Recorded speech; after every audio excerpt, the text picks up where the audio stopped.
வணக்கம். என்னோட பேரு தாமரை செல்வி. இன்னைக்கு நம்ம கேட்டுக்கிட்டு இருக்க கதை தங்கமலை ரகசியம்.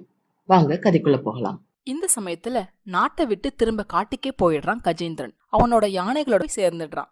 இப்படி இருக்கும்போது அமுதா யாருக்கும் தெரியாம அவளோட அறையில இருந்து தப்பிச்சு வந்துடுறாங்க. காட்டுக்குள்ள கஜேந்திரனை தேடி போறாங்க. அவங்க மீட் பண்ண பிளேஸுக்கும் போறாங்க. அங்கேயும் கஜேந்திரன் இல்ல. உடனே ஃபர்ஸ்ட் டைம் அவங்க மீட் பண்ணும் போது பாடின பாட்டை பாட ஆரம்பிக்கிறாங்க. அதை கேட்டதும் கஜேந்திரன் ஓடி வந்துடுறான். யானைகளை சாட்சியா வச்சு கஜேந்திரனும் அமுதாவும் கல்யாணம் பண்ணிக்கிறாங்க. அமுதா கல்லுலையும் முள்ளுலையும் நடக்கிறத பார்த்து கஜேந்திரனுக்கு ரொம்ப கஷ்டமா இருக்கு. ஆனா அமுதா அதெல்லாம் ஒண்ணு இல்ல, உங்க கூட இருக்கிறதா எனக்கு சந்தோஷம் அப்படின்னு சொல்றா. ஆனா கஜேந்திரனுக்கு மனம் ஒப்பல. அமுதா, என்னோட பிறப்புக்கு பின்னாடி இருக்கிற ரகசியத்தை தெரிஞ்சே ஆகணும். உண்மையிலே என்னோட அப்பா அம்மா யாரு, அவங்க நல்லவங்களா இல்லையான்னு நான் கண்டுபிடிச்சே ஆகணும் அப்படின்னு சொல்றான். அதுக்கு அமுதாவும் ஒத்துக்கிறாங்க. யானைகள்கிட்ட பிரியா விட பெற்றுக்கிட்டு நாட்டுக்குள்ள போறாங்க ரெண்டு பேரும். அடுத்த சீன்ல பிச்சைக்காரியா மாறிட்ட குமுதா ஒரு திருடர் கூட்டத்துக்கிட்ட மாட்டிக்கிறா. அவளோட மூட்டையை பிரிச்சு பாக்குறாங்க அந்த திருடர் கூட்டத்துல உள்ள ஆட்கள். அதுல ஒரு முத்து மாலை இருக்குது.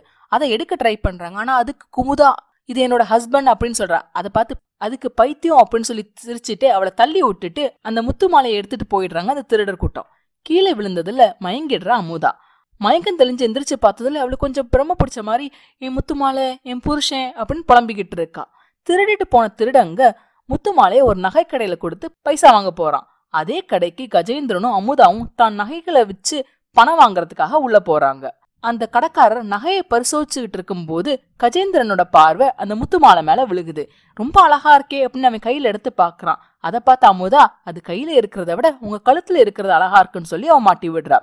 சோ பைசா வாங்கிட்டு வெளியே வர்றாங்க கஜேந்திரனும் அமுதாவும். அந்த சமயத்துல குமுதா என் புருஷன் முத்து மாலை அப்படின்னு சொல்லி புலம்பிக்கிட்டு இருக்கிறத பாக்குறாங்க. இவன் கஜேந்திரன் கழுத்தை மூடி இருந்ததுனால அந்த முத்து மாலைய குமுதா பாக்கல. ஐயோ பாவம் அப்படின்னு சொல்லிட்டு அவங்க ரெண்டு போறாங்க. அந்த சமயத்துல இன்னும் ஒரு முத்து மாலை விற்கிற இடத்துல போய் அது ஏன் முத்து மாலை, அது ஏன் முத்து மாலை அப்படின்னு சொன்னோடனே யாரோ தள்ளி நிக்கிறவங்க ஒரு கல்லை தூக்கி அவன் மேல இடுறாங்க. அது அவ தலையில பட்டு அவ கீழே விழுந்துடுறா. இதை பார்த்த கஜேந்திரனும் அமுதாவும் ஓடி போய் அவளை தண்ணி தெளிச்சு அவளை எழுப்பி அவளுக்கு ஹெல்ப் பண்றாங்க. கையில ஒரு பொறுப்பும் கொடுக்கறாங்க. கொடுத்ததுக்கு அப்புறமா ஒரு வண்டியில ஏறி அவங்க ரெண்டு பேரும் கிளம்புறாங்க. அந்த சமயத்துல குமுதா கஜேந்திரனை பாக்குறா. அந்த சமயத்துல அவன் கழுத்துல இருந்த அந்த துணி இல்ல. சோ முத்து மாலையை பாத்துடுறா. அவளுக்கு அது தான் ஹஸ்பண்ட் அப்படிங்கிறது தெரிஞ்சிருது. அதனால அந்த வண்டி பின்னாடியே ஓட ஆரம்பிக்கிறா குமுதா. இத கஜேந்திரனும் அமுதாவும் பார்க்கல. அவங்க ஒரு விடுதியில போய் தங்குறாங்க. நைட்டு அந்த விடுதிக்கு போறா குமுதா. கஜேந்திரன் போட்டிருந்த முத்து மாலை மேல கை வைக்கிறா. திடீர்னு தான் மேல கை பட்ட உடனே பதறி எந்திரிக்கிறான் கஜேந்திரன். அந்த பதட்டத்துல குமுதா கீழே விழுந்துடுறா. அதுல அவ மயங்கிடுறா. இந்த கலையபுரத்துல அமுதாவும் எந்திரிச்சிடுறா. விடுதியில உள்ள சில பேரும் எந்திரிச்சு அந்த ரூமுக்குள்ள வர்றாங்க. குமுதாவோட முகத்தை பார்த்ததும் கஜேந்திரனுக்கு அந்த தெருவீதியில பார்த்த அம்மாவாச்சே அப்படிங்கிற ஞாபகம் வருது. அமுதாவும் ஆமா ஆமா இவங்க அவங்கதான் அப்படின்னு சொல்றாங்க. சரி, உடனே விடுதிக்காரங்கிட்ட ஏதாவது வைத்தியர் இருந்தா வர சொல்லுங்க, இவங்களுக்கு வைத்தியம் பார்க்கலாம் அப்படின்னு சொல்றான் கஜேந்திரன். இதை கேட்டதும் விடுதியில இருக்கிற ஒரு ஆள் இன்னொருத்தர்கிட்ட சொல்றாரு, பாத்தீங்களா திருட வந்தவங்களுக்கு உபசாரம் நடக்குது, எல்லாம் இந்த விடுதியோட விசேஷம் அப்படின்னு சொல்றாரு. அதுக்கு பக்கத்துல இருந்த இன்னொருத்தர் அப்படி என்ன விசேஷம் அப்படின்னு கேக்குறாரு. இந்த விடுதியில தான் விக்ரமாதித்த ராஜா தங்கி இருந்ததா ஐதீகம், அதனாலதான் இங்க வந்து தங்குறவங்களுக்கு எல்லாம் ராஜ உபசாரம் நடக்குது அப்படின்னு சொல்றார். அப்போ அமுதா சொல்றாங்க கஜேந்திரன் கிட்ட, நான் அம்மாவை பாத்துக்கிறேன், நீங்க போய் படுத்துக்கங்க அப்படின்னு. அதுக்கு அந்த விடுதிக்காரர், பக்கத்து ரூம் காலியா தான் இருக்கு, நீங்க அங்க போய் தூங்கிக்கங்க அப்படின்னு சொல்றார். பக்கத்து ரூமுக்கு கூட்டிட்டு போய், இந்த அறைய நான் திறக்கிறதே இல்ல, இதுலதான் விக்ரமாதித்த மகாராஜா தங்கி இருந்தாராம், உங்களை பார்த்தா மகாராஜா மாதிரி இருக்கு, அதனாலதான் உங்களுக்கு இந்த ரூமை நான் திறந்து விடுறேன் அப்படின்னு சொல்றாரு. கஜேந்திரன் அவருக்கு தேங்க்ஸ் சொன்னதும் விடுதிக்காரர் போயிடுறார். அந்த பெட்டை பார்க்கவே ரொம்ப வித்தியாசமா இருக்குங்க.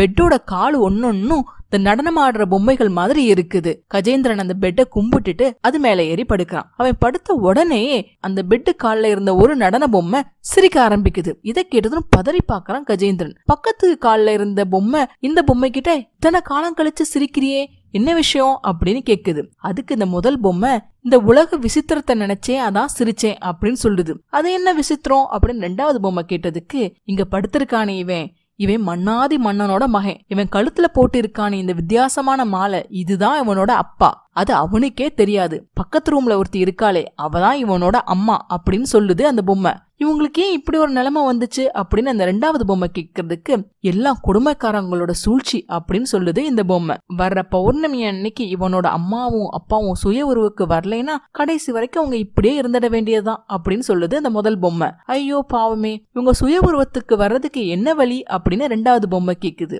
அதுக்கு அந்த முதல் பொம்மை அது தங்கமலை ரகசியம் அப்படின்னு சொல்லுது. அதை எப்படி தெரிஞ்சுக்கிறதுன்னு ரெண்டாவது பொம்மை கேட்கறதுக்கு சாம தான பேத தண்டம் இந்த 4 யுக்தியையும் பயன்படுத்தி தான் அதை கண்டுபிடிக்க முடியும் அப்படிங்குது. இங்க இருந்து வடக்க 10 காத தூரத்துல இருக்கிற பஞ்சமலைக்கு போய் தாயிற் சிறந்ததொரு கோவிலும் இல்லை அப்படின்னு மந்திரத்தை சொன்னா அப்படின்னு நான் சொல்லிக்கிட்டு இருக்கும் போதே பொறுமை இழந்து கஜேந்திரன் அந்த பொம்மை கிட்ட சொன்னா என்ன ஆகும் அப்படின்னு கேக்குறாரு. இவர் பேச ஆரம்பிச்சதும் 2 பொம்மையும் பேசுறத ஸ்டாப் பண்ணிடுச்சுங்க. கிட்டத்தட்ட பொம்மை மாதிரியே திரும்பி மாறிடுதுங்க.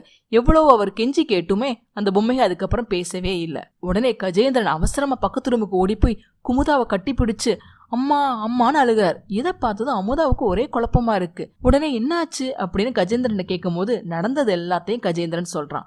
நான் இப்பவே கிளம்புறேன் அப்படின்னு சொல்லிட்டு கிளம்ப போறவன அமுதா தடுத்து நம்ம எல்லாரும் சேர்ந்து போலாம் அப்படின்னு சொல்றா. ஆனா அம்மாவால நடக்க முடியாதே அப்படின்னு கஜேந்திரன் சொன்னதுக்கு நம்ம அவங்களை தூக்கிட்டு போலாம் அப்படின்னு சொல்றா அமுதா.